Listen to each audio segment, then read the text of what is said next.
1 John 5:21.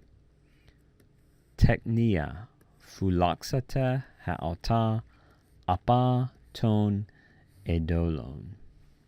We begin here with the word teknia. That is the vocative.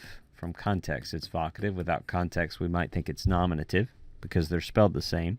That's the vocative of the word teknion. You'll notice this is the diminutive form of what the form you may have learned teknon, but this is teknion, right? That ion ending is the diminutive ending, which expresses affection or smallness, and so many English translations render it as dear children or little children.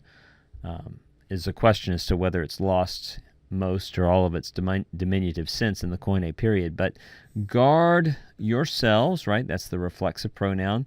It's neuter plural, corresponding with teknia. Guard yourselves from idols. So here we have a lightning bolt that seems to have come right out of the book of Numbers or Leviticus, right? What are we talking about idols here?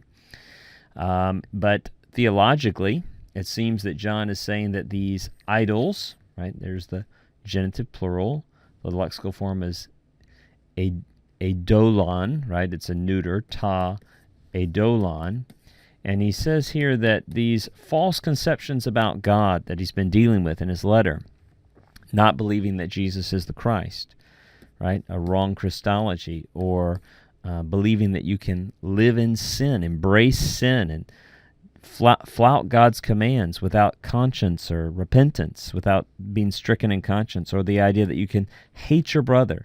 These false ideas of what it means to be a follower of God are idolatry. This word phulaxata, that is just the aorist, active, imperative, second person plural from the verb phulasso, to guard. You'll notice in 1 Timothy 6:20, and 2 Timothy 1:14, Paul uses there also an aorist imperative form of phulasso to tell Timothy to guard the good deposit in both of those locations, to guard the good deposit entrusted to him.